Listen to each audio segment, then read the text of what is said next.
it could upend our online experience completely. I don't even know what the future would look like for the internet if that court case goes wrong. What if you lost access to your bank, credit cards, PayPal, and Venmo overnight because you posted misinformation online? Right now, banks are scouring adult content websites in order to flag objectionable words or objectionable scenes. Payment processors are deciding what constitutes misinformation about a war, and credit unions are deciding whether or not you can donate to that nonprofit that you really want to support. Financial institutions are increasingly suppressing speech across the board. Rainey Reitman is an advisor at the EFF and the author of the new book, Transaction Denied, which documents the rise of financial censorship. Today, she's joining me to talk about how financial institutions and credit card companies are increasingly shaping the content we can consume, the journalism we're able to support, and the causes we're allowed to believe in. Rainey, welcome. Thank you so much for having me. So I kind of want to talk about this concept of financial censorship and how these payment processors really affects speech. And to do that, I feel like we first need to talk about how they got so much power and what these companies are and where they came from. Obviously, back in the 60s and 70s and 80s and 90s, people weren't really using the internet to pay for stuff. I guess not as many people had credit cards. People were mostly paying by cash, and it was just a radically different economy. And then we started to see the rise of e-commerce in the 2000s. We had sites like Amazon. We had a lot more online payment processing and donations. I'm thinking even of like Obama's first campaign back in 2008, how people were starting to make like political donations online, donating to nonprofits online. In 2009, Venmo was founded as well. And I feel like that just kind of changed a lot of people's perceptions of like payments, I guess, and like using payments to express support for something or donate to somebody or try to support somebody. And of course, that's just 2 years after the iPhone itself was founded and we saw the App Store and the explosion of all of these apps as well, including a lot of payment apps and payment processors and online financial banking systems. And I feel like suddenly there's just a lot more money moving throughout the internet, and people were becoming a lot more comfortable paying for things on the internet and accepting payment for things on the internet. I think that's totally right. And what that means is that a lot of speech became increasingly reliant on those online payments. So everything from newspapers to publishers, online content creators, certainly nonprofit advocacy organizations, their systems of receiving support really moved into these more digital platforms. They became reliant on systems like Stripe, credit card processing systems that are specific to nonprofits, things like that, basically to connect with their supporters and receive the funds that kept them afloat, right? To keep their doors open, to pay the bills, to pay their employees. Yeah, it seemed like it was this like really convenient way for people to pay for things, but also for these digital publishers, nonprofits, organizations, content creators, et cetera, to also grow their businesses. I mean, I'm thinking of also just the explosion of online S-work. Sorry, I have to use the euphemism because we're going to get demonetized. But, you know, like adult content, I guess you could say, on the internet that was really quick to embrace like these forms of online payments because it allowed them to grow their customer base. Or even just a lot of artists, independent artists. I think about some of these musicians who very early on were relying on Venmo, et cetera, to create their music or art or songs. Like it feels like the digital payment infrastructure that was being built and really proliferated in the early 2010s was also allowing for a lot more internet speech to exist online. Like it was sort of the financial engine of a lot more independent speech and creativity and content creators. I think that's totally right. It's an opportunity for people that maybe wouldn't have had an audience in their local community to reach a much broader audience, even a global audience. We certainly saw the rise of blogging becoming really widespread. We saw so many different folks turning to different ways to monetize their content online. Small newspapers or small online outlets that were receiving funds from subscribers. All of that was made possible thanks to the rise of e-commerce and online payment systems. So these online payment systems are facilitating all of this new speech. It's this exciting new world. Everybody is finally getting a voice. We're seeing content creators that would have been maybe shut out from legacy institutions, able to build their businesses online and, express themselves online. But it seems like it's also we're building this digital infrastructure that people are relying on now. And anytime people are relying on something, it seems like that can also be exploited and abused. And it seems like we started to see also examples of that happening really early. Yeah, I think that's right. And, one of the things I think can be misleading when you look at the financial system is you can see a lot of different companies, including a lot of different startup companies with different names, and think, oh, well, this is a robust marketplace. There's so many different companies out there. But in fact, all of these companies have relationships with one another, and they're very reliant on the terms of service of honestly just a handful of very big companies within the space that are able to set the terms. So even though there are many different companies in the financial system and the online financial payment processing system, they are all beholden basically to a handful of very large companies setting the terms. You got a sort of peek into how a lot of this stuff works back in 2011 when you were working to help free whistleblower Chelsea Manning. And from what I understand, you encountered this sort of financial censorship quite early on working on that campaign, correct? Yeah, that's right. I co-founded a campaign to help advocate for Chelsea Manning, who's a whistleblower, and raise funds for her defense and advocacy. And in 2010, our PayPal account got frozen, and we faced just incredible frustration trying to get it set back up again. All sorts of different excuses were getting thrown at us. In the end, we launched a publicity campaign, and through that PR, we're able to get the account reinstated.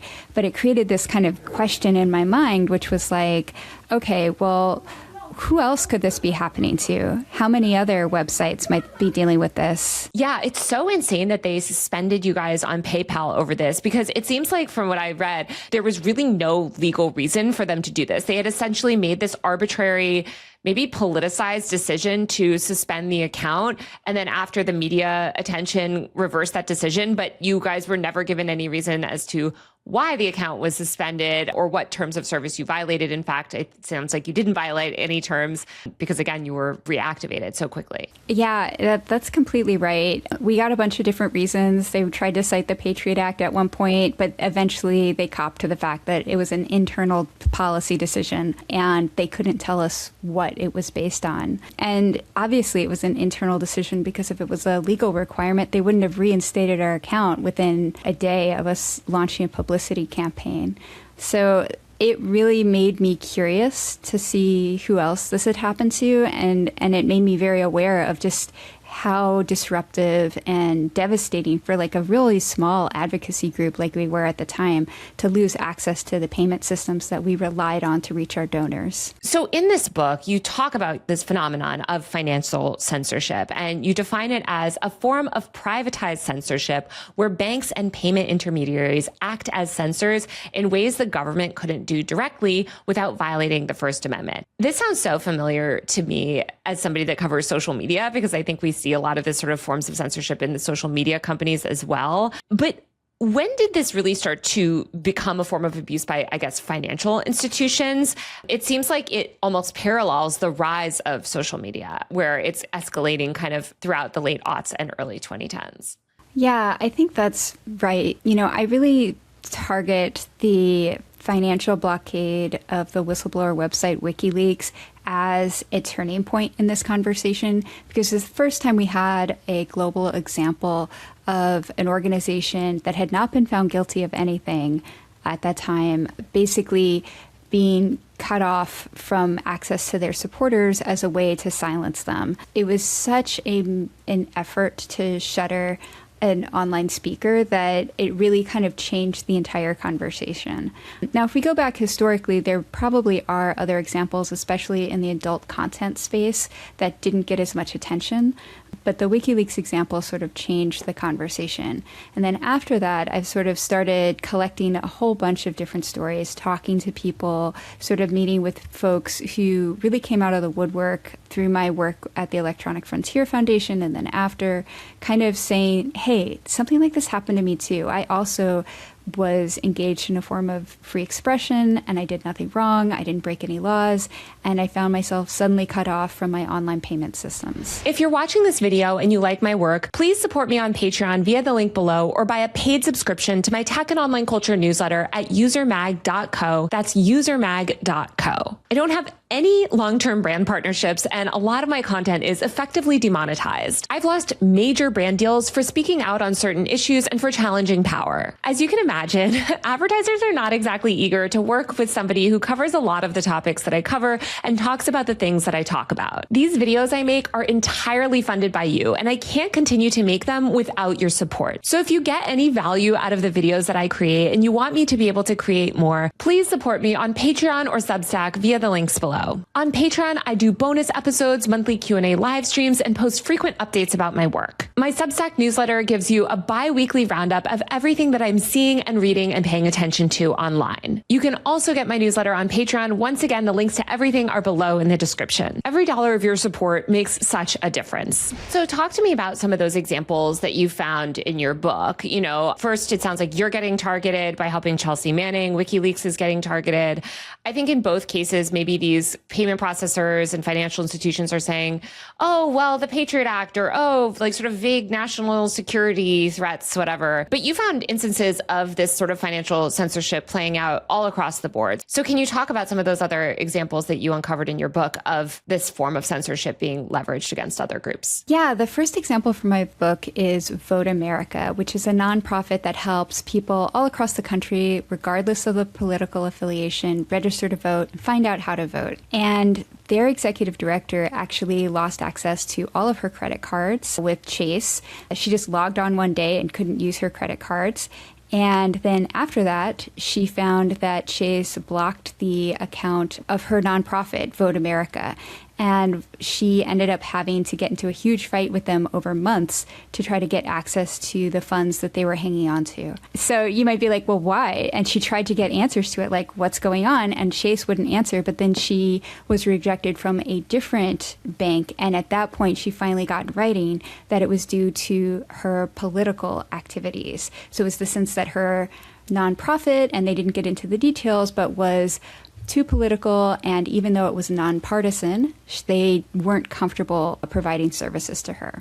That seems crazy. This woman is just trying to get people to vote. That's like such a classic American, important thing in democracy. Was it something that she said online, or did she sort of seem to be part of a specific political persuasion that you think triggered this? Like when you dug into this case, what else did you find? We didn't find specifics about that. I kind of held that one out as interesting in the sense that it's part of a larger pattern of different political groups losing access to financial services. Another example is the National Committee for Religious Freedom, which is a group in the United States advocating for religious freedom. They also lost access to their Chase account and faced a huge battle trying to get answers to what was going on with them, and got all sorts of a runaround.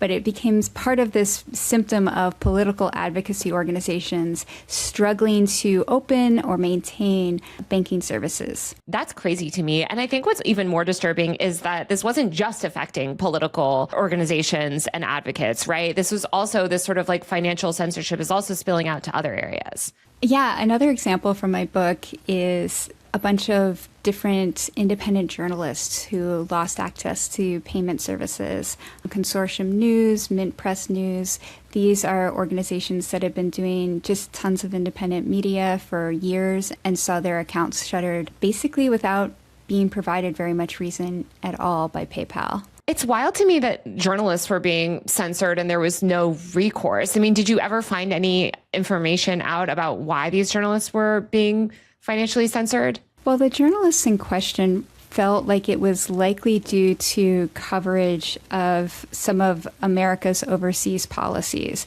So, for example, Consortium News has been very critical of the U.S. engagement with the war in Ukraine.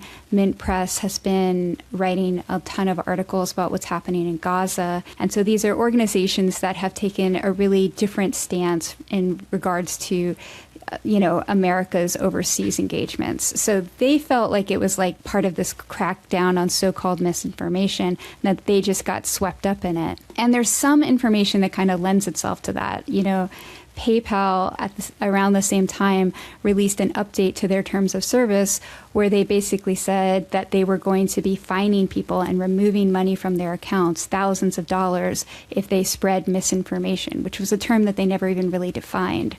So that got a huge backlash, right? Members of Congress were speaking out about it. Former heads of PayPal were saying this is against all of our values as an organization, and PayPal ended up retracting it. But we do know that in addition to shutting down these accounts, PayPal was actively engaged in updating their terms of service at the time as part of this crackdown on misinformation. The misinformation stuff is horrifying to me because it really parallels, again, so much of what I've covered in social media, where journalists, including myself, I've had my Instagram page taken down for quote unquote misinformation for reporting actually accurately in the Washington Post on, things the Biden administration did. And it just seems like it's this way for the government to censor speech that it doesn't like. Because of course the government just determines that anything that questions power or, American foreign policy is misinformation. Yeah. I think people are really accustomed to thinking about it in the social media context because we see how frequently social media companies get it wrong.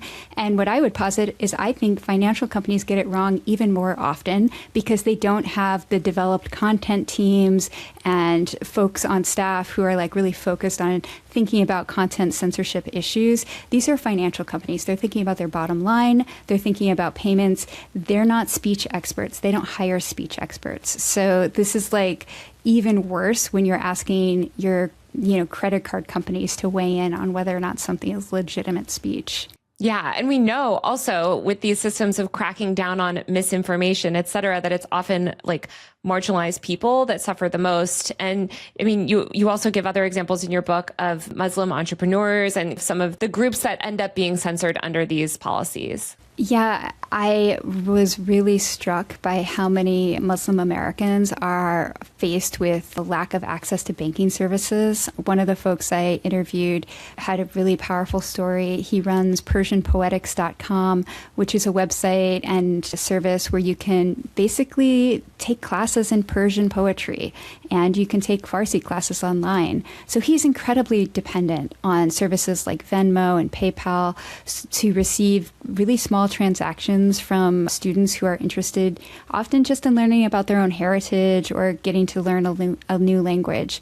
And people would write things like Persian class or Farsi class in the, reason for why they were sending him the payment. And it kept getting flagged by the payment services because they're trying to abide by sanctions laws and make sure that, terrorist funds aren't flowing to Iran. But in reality, they're basically stopping this American citizen from being able to teach Farsi classes online. It's crazy. It is so similar to, I think, like just this broader crackdown on speech that we're seeing where, Muslims we know and anybody with Arabic in their profile is more likely to actually have their Instagram account deleted because these AI systems, you call this censorship by proxy, where these private companies are effectively taking action in response to government pressure.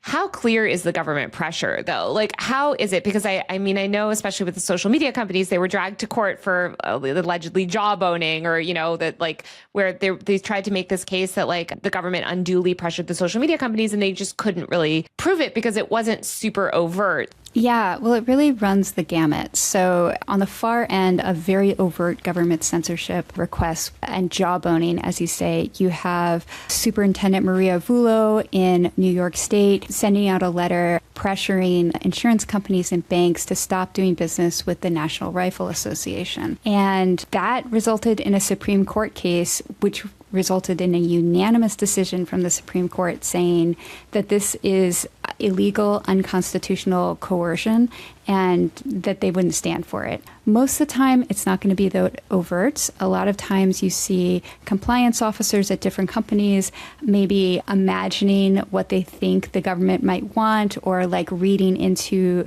regulations. Up until last year, there was language in the guidance from financial regulators urging financial institutions to consider their reputational risk, which is an incredibly vague concept, this idea that your reputation might be hurt by the customers you choose to do business with. And that resulted in a lot of financial companies saying, well, we're going to stop doing business with certain people because it's going to be bad for our reputations. So a lot of times the censorship by proxy, it's much softer, it's more hidden, it's more implied than what we saw in the Vulo case. Yeah, I feel like it's also what makes it more dangerous and harder to combat, because when it's so overt, we can actually take it to the courts, right, and litigate it. I know, especially in the tech world, the big tech companies also do this guesswork where they sort of, it's like they moderate the platforms very differently under Biden versus under Trump. And they sort of just try to moderate in a way that they think will be friendly to the current administration so that they have a friendly regulatory environment. And I'm curious if you saw changes as well, you know, depending on kind of the media sentiments or the political moods of the time of like kind of what was being censored and why.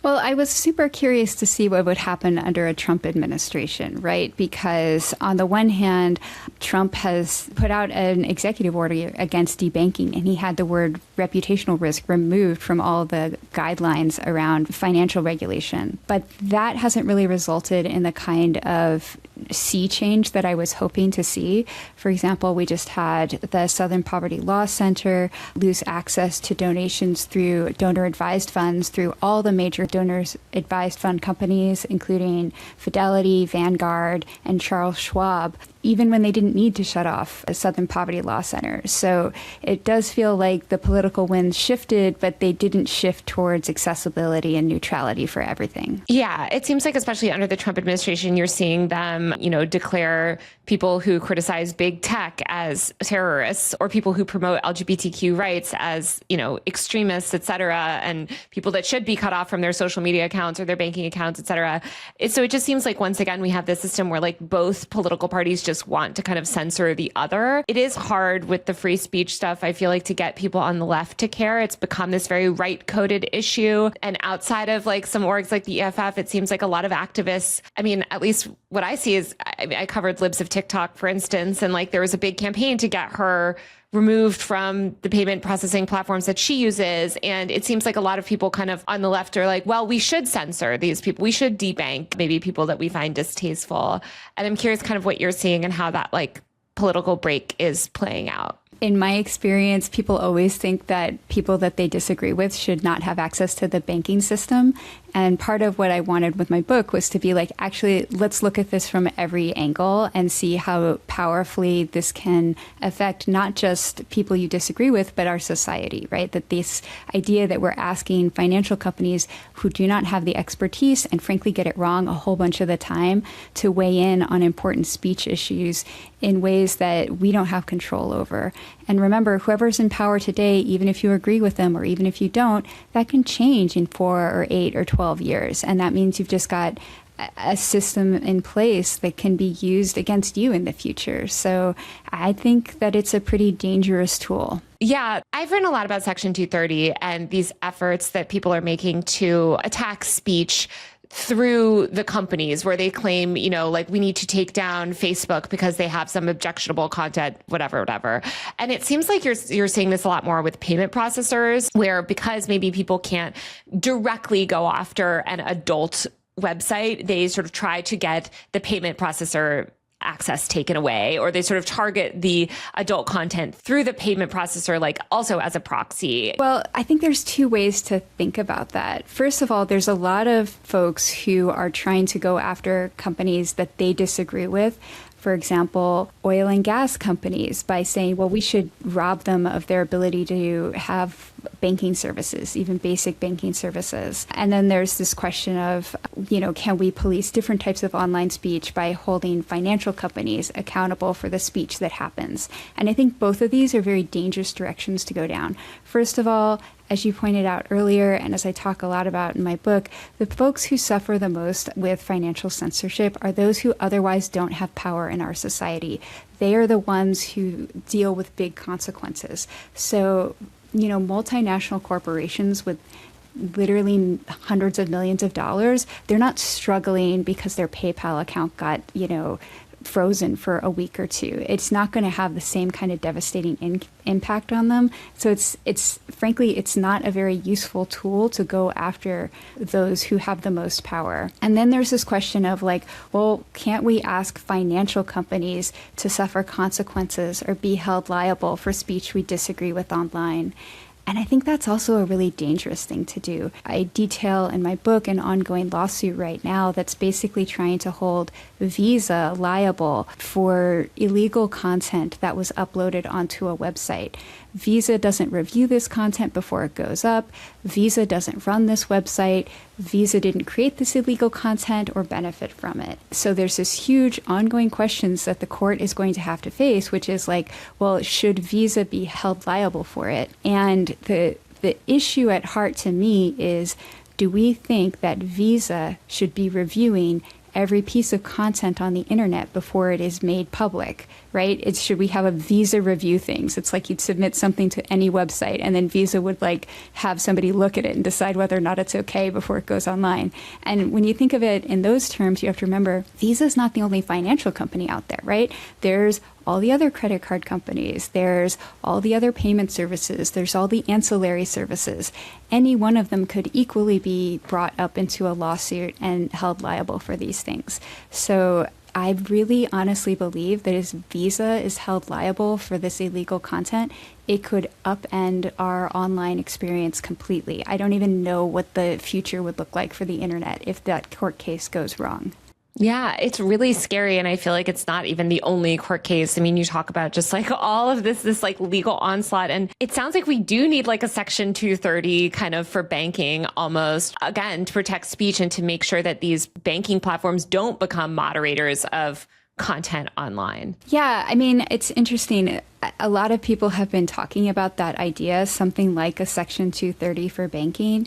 And I don't, Section 230 is such a beleaguered term. I feel like the language itself I'm scared to even say it because people hate Section 230 so much and right. They already want to abolish it. So I'm we need a better language, but just some sort of law, I guess, that removes that liability so that the companies do not even feel compelled to kind of protect themselves by doing that sort of censorship. Yeah. Right now, the system we have is that financial companies have every incentive to shut off accounts and not ask that many questions, and very few incentives to keep accounts open.